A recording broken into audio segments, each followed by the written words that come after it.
24 Mellebrand today with Ertan Balaban from Turkey. Ertan, thank you so much for the interview today. We are very happy to have you.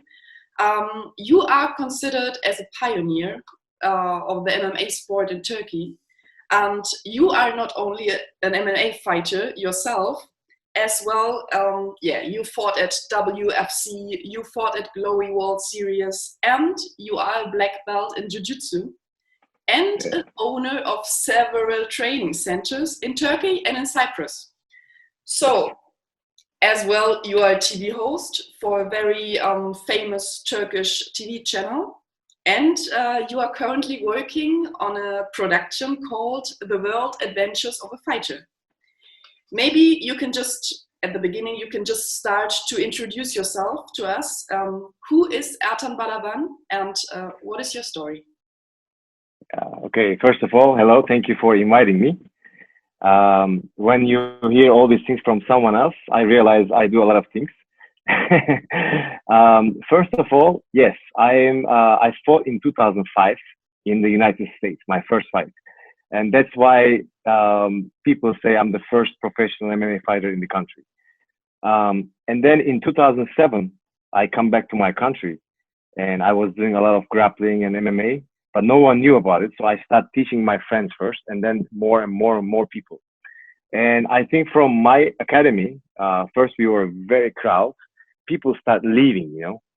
And at first I was very upset because I was losing my best students. But today I'm very proud because I think this happens to pretty much every pioneer, just like Gracie family, you know, like even their families spread apart because people go away and start doing different academies and different styles and schools. So I'm very honored, you know, I'm one of the first guys in Turkey. Nowadays, I continue my job with the martial arts, and you know that TV is the biggest thing to reach people. So I got an offer to travel around the world and try new martial arts and fight at the end of the week. So this is good for three things. First of all, I love to travel. So it's a very good experience for me. Second of all, I get to train with the best people in the world and I visit them. Third thing, because I have my business, like you said, I would never go back to fighting because of the project. It's not a really like A-class fighting, but still I get nervous, I get ready and fight, you know. So yes, I love what I do. And even I write in a newspaper about martial arts sometimes. Today I send a good paper about fighting and martial arts and everything. I'm trying my best to show people, you know, people who do martial arts, they can be nice people, funny people, cultured people, and not only like people who are like bad or anything like that. You know what I'm saying? I'm trying to change this vision in Turkey, to be honest with you. All right. Like you mentioned before, you are currently shooting this documentation about fighters in different countries. How did you get this idea, and what was your motivation to start such a project? You said you like to travel, but it's an amazing project, an amazing documentary. I just saw a short video in Turkish. I was in Turkish about Cuba. It was amazing. So, how did you get this idea? To be honest with you, this is a life gift for me. You know. Because I live in Turkey, my career wasn't what I wanted, you know. I could easily fight in UFC. I know I could because people I trained in America, a lot of my friends fought there. And I know I could fight there too, you know. So because I traveled back to Turkey and the sport wasn't big enough in Turkey, I didn't have training partners. I could only fight in Glory because they offered me a fight when they came to a kickboxing event. But that's it, you know. I couldn't fight in UFC or Bellator or big tournaments because of the location. To be honest with you, the sport is not big in Turkey yet. Okay, it's even in Europe is bigger. Okay, but in Turkey, still we have baby steps. Okay, so I was upset about it. To be honest with you, I even stopped watching the event for a while because when I watch the events, I see some guys like I'm like, oh man, I should be there, not him. You know, I don't want to talk nothing bad, but like I know I could be there easily. You know, so that's why like I even stopped watching. But then, you know, I think life gave me a present and they offered me this. I didn't have any connection with the TV or anything, but they searched about it And of course, on all the roads came to me about MMA and jiu-jitsu. Also, I lived in the States because I travel. I have to speak English and communicate with people where I go. So I think they didn't have much options about this, and they contacted me, and I think this is a life gift for me. Whatever I gave about martial arts, now it's giving me back. Okay. The last thing you did was go to Cuba and watch boxing. Tell Yeah. us about your trip and about your impressions from Cuba. The first thing I remember is they don't even have equipment. They don't have punching bags. They don't have good rings. You cannot imagine. Like they even share the mouthpiece sometimes. This is crazy. And I know that, and you know that they're very good in Olympics for the last 30 years. Like they always win and stuff. And it's impressive that they don't have anything, but they have desire to train, and they're very talented. And they always have different jobs, like they're bartending, they're like musician, they're doing a bunch of things. And at the same time, they're training for Olympics. In my country, if you're fighting in Olympics, I think that the government take care of you. But Sure. in Cuba, you have to make your money. So that was very impressive, and I was very honored to train with those guys. And I know you didn't watch the whole episode, but the fight wasn't easy for me because for them, even training sparring is like very hard. Like after the fight, like a couple of days, like I couldn't eat something. Like my chin was hurting, but I like that. You know what I'm saying? Because I didn't feel that for a long time. So that's what I remember about Cuba. And of course, like wherever I go, they have different techniques. Like I went to Henry Hooft in America, and I trained with Usman. I trained with a lot of legends. Like I can't even count all, but Rashad Evans, Vitor Belfort. Like I can count 20 guys. It's like all the stars in one gym, and I learned every person teach me something. So it's a good experience for me to still learn something.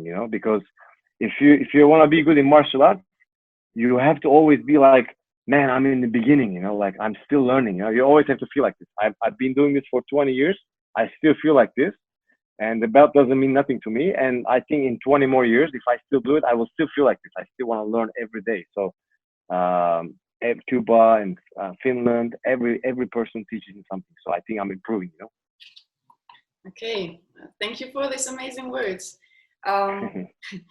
Yeah, I mean, the coronavirus crashed everything, I think, crashed Yeah. your plans as well for 2020.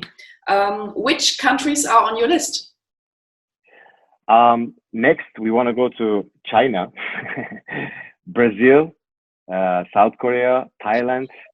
Um, I think maybe France and Japan, of course, Holland for kickboxing, and I mean a lot more, like more than 20. But I think Asia, some countries in Asia like South Korea and Thailand is like in our list. A lot of countries, believe me. Like we're gonna do this as much as we can, and the channel likes this show, and a lot of people watch this.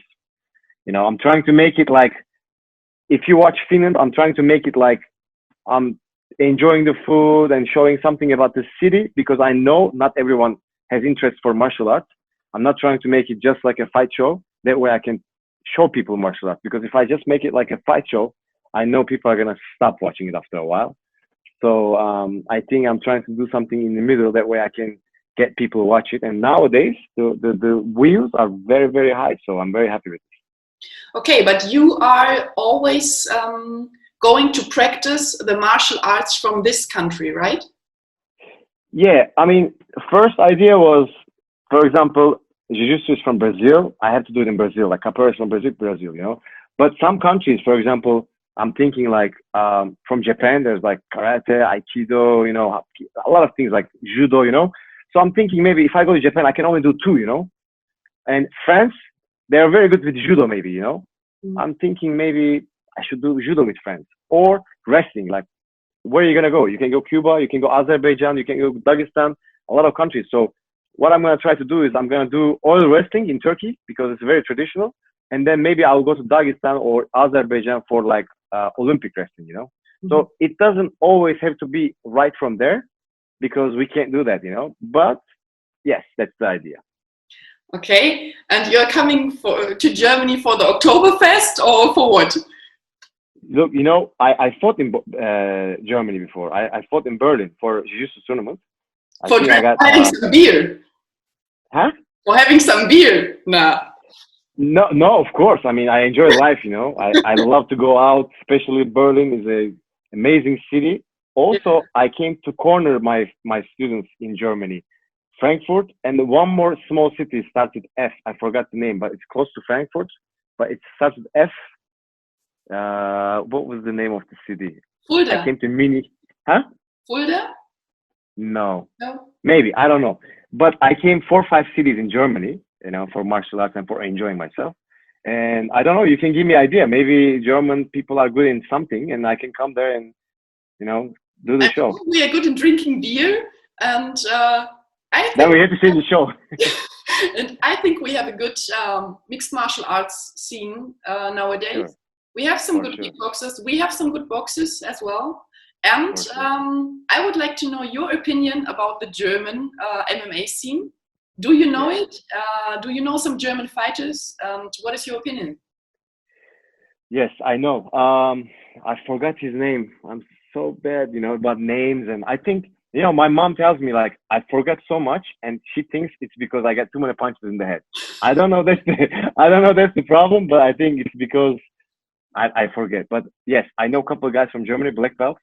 They came to visit me in Istanbul, and they're a good team and they always win. I see on Instagram they always win and they always call me. Hey, why don't you stop by here? Because in jiu-jitsu community, it's like when you go to the city and train with them, they show you around. People next to you, if they don't do jiu-jitsu, they think that you know them for a long time, but maybe you just meet them. You know, we have very strong community. So for sure, I will come to Germany, train, and hopefully enjoy Germany too. You know, party and everything. But when I think about German, first I tell you this. Let's not think about MMA.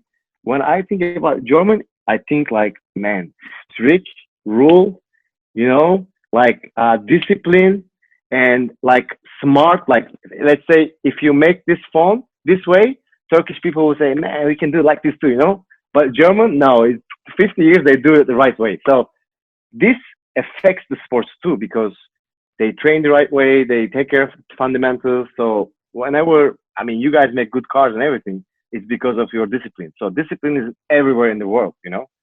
I think it affects to sports too, and there are so many good German fighters in the MMA world, and I met some of them in WFC, and I think it's growing and growing now. Perfect. Okay, so you're welcome here. Thank you. What is your opinion about the project from Dana White last weekend and as well the upcoming project, the Fighters Island? What is your opinion? Yeah, I don't know the details. I heard about it, but to be honest with you, I don't know the details. But what I think about Dana White and his project is, man, he accomplished so much that he needs to come up with new things. I think, you know, I mean, he did so much for the sport, and I think accomplished every single plan more than he planned. You know, like I think where the sport came is more than he imagined. You know, that's why now he's coming up with new things, and this is normal for a human being. Like if you or me accomplish something a lot more than what we planned, believe me, we're gonna look for new things. You know, me or you, it doesn't matter. This is a human being thing. You know. So I think Dana White is trying to do new things, and even in Corona, like he was very stubborn about like the events and everything. And I don't see anything bad about it. Like he didn't like really want to risk anyone about it, but he wanted to be stubborn about just continuing the sport and doing this and everything. And maybe he would lose a lot of money about this event, but he still wanted to do it. So you can see that his motivation now is not about only money, and he can't be because he's rich and you know he doesn't need it. But I think he loves the sport. I mean, look at it. He's still in every event, speaking about the event, fighters. He's getting excited. I'm not sure if he didn't really love it, Mhm. if he just did it for money, if he would be there still, you know, he would probably put a guy there and he would do the shows and he would be in his, I don't know, like big house with a nice party or something. But he's not. He's still on it, you know. So whatever he does, to be honest with you, I respect it, you know. And in my life, I was in Saki's corner in Las Vegas. I'm gonna give you a small memory about me. And Gökhan Saki is my very close friend, and I was on his corner in Las Vegas. And Gökhan went back with the Turkish flag to like concentrate, you know. So I was in front. So he came and he thought I was Saki, because I had the flag. He gave me the flag, like, you know, like to hold it, man, I'm going to walk over there and come back. So I was holding, and then I saw that he was holding the flag. So he came, he hugged me, he started shaking me, man, I believe you. Like he did like a 10-minute motivation talk to me. I mean, I enjoyed the moment, you know. I wasn't like, hey man, it's not Saki, you know. I wanted to take that, you know. So I enjoyed the moment. He talked to me for 10 minutes, and then Saki came. He was like, man, you're not Saki. I'm like, yeah, man, I didn't want to interrupt you, you know. So I hugged Dana White before, so it's a good memory for me, you know. Okay, all right. What do you say about the fight from Ferguson last weekend? To be honest with you, last night a lot of people asked me this, but I didn't watch the fight. Okay, I'm very bad. I didn't watch the fight. I don't Shame watch on a lot of fights. you. Yes, yes. But I tell you this, I saw the highlights. Okay, and I know the fighters, so I can give you a good idea. Okay, the thing is in MMA, everybody can lose. You know, sometimes when the guy starts winning and winning, winning, of course the fans think like he's unbreakable, but fighters doesn't think that. You know, I mean, if fighters think that, they would never fight them. You know, but fighters who doesn't fight them don't think that too. Like everybody has a weakness. Everybody gets tired. You know, so Tony is a great fighter. You know, he's very very humble and very talented guy.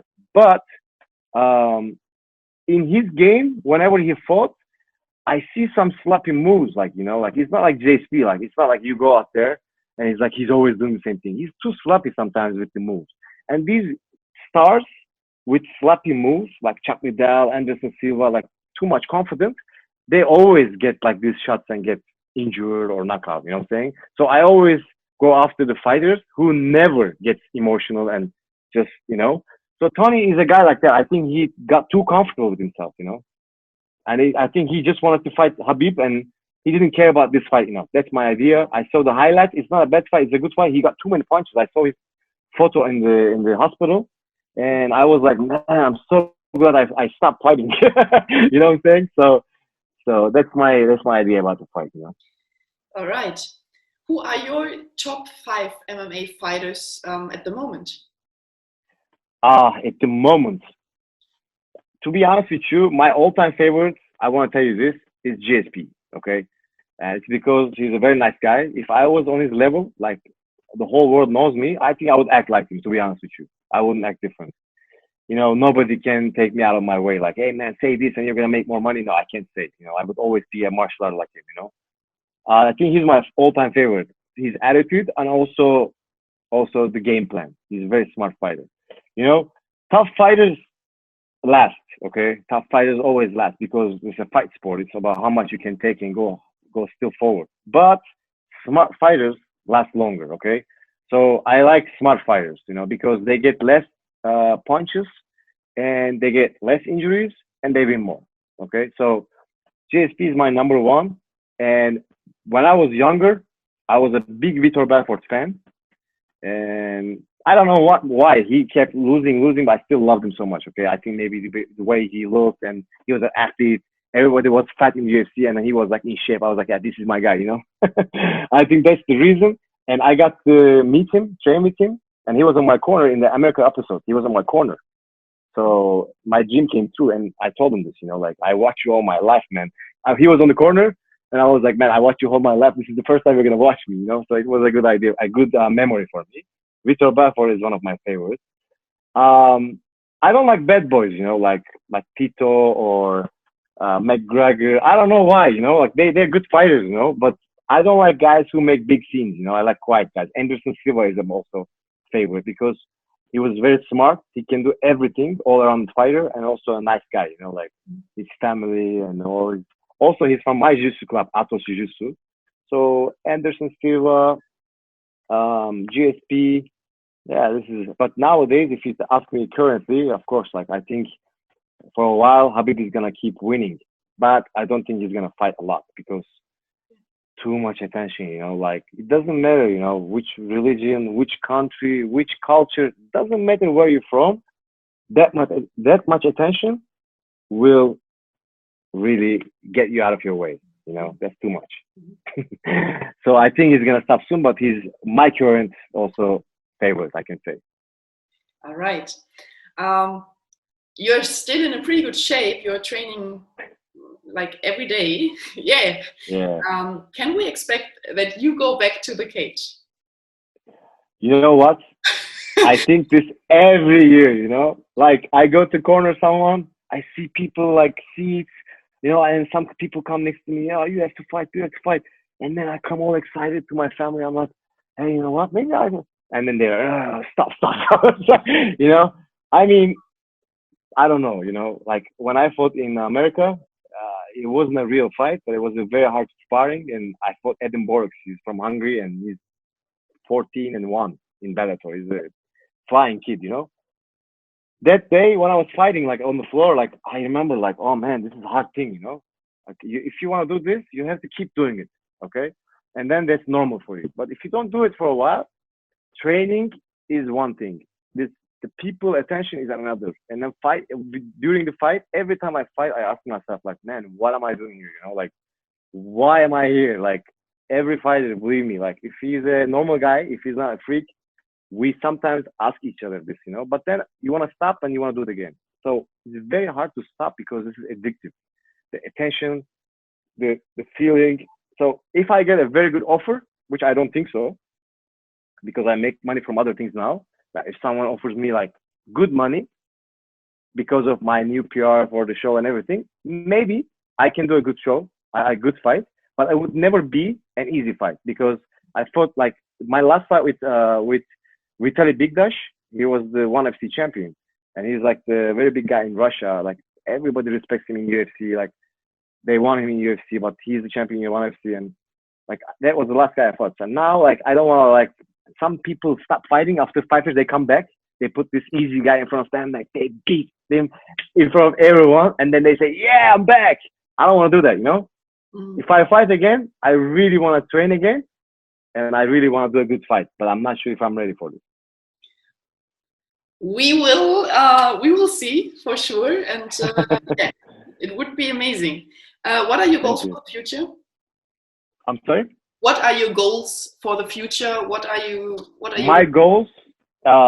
First of all, I have a gym, and you know, I wanna because of Corona we stopped, and everything was so good. You know, we were doing so good. You know, and suddenly it stopped. So my first goal is to get my house together, all my students, coaches, and everybody, and make my environment again because that feeds my soul. You know, if I'm not there, then nothing can go right. Okay. So first of all, my first goal is to get my house together, and then this project I'm very excited about because I'm gonna go a lot of new places, and I'm gonna really teach martial arts to this country. Like, believe me, I was fighting in Europe and trying to do PR all around Turkey, like with magazines, TV shows, everything to teach people, but people are really not interested that much, you know. But the TV is a different thing. So maybe in my life, this is a chance for me to show more people. So my second goal is to travel and really show martial arts to people, and hopefully, my time wasn't easy because I didn't have training partners, sponsors, or gyms or events in Turkey. I was training with my students, dieting and taking my back, going to Slovenia, Croatia, you know, Serbia. I went to these countries, Balkan countries, and I tried to fight there, America, of course, by myself. So hopefully, with my effort, with showing the sport, maybe the future generation can have a chance, you know, with different options, you know, like sponsors, events, maybe coaches, you know. So maybe for the future generations, they can say, hey, there was a guy like this. He wasn't a very good fighter, but he did so much for us, man. Yeah, the Turkish then are white. You never know. Nah, maybe, I don't know. It's too much. Yeah. Okay. Are there any last words you want to say, something you want to share with us, what is important for you? Maybe you want to tell something to the German people here. You know, we have a lot of Turkish people living in Germany. Yeah. So you are free to tell us. First of all, from my country, a lot of people contact me and they want to talk to me about martial arts, my project and everything. But to be honest with you, I was honored because you're from Germany and you find it and you search about it and you ask me this interview. I'm very honored to reach out people in Germany or all around Europe because we're speaking English because of your channel. So thank you so much for the opportunity. Okay. And second thing, you guys have to promise me a good beer if I come to Germany, and That's right. and if I train there, and maybe come and visit, and I will contact you guys. Okay. For sure. You're welcome. Okay. For sure. And Yeah. we would be happy to have an interview in live. This would be great. Yes. Yes. To have a I good would like to do that. training session. Yeah. Thank you so much. Thank you so much for everything, and I hope your channel goes bigger and bigger. I'm gonna keep following it. Okay. Perfect. Thank you so much. Yeah. Thank you so much.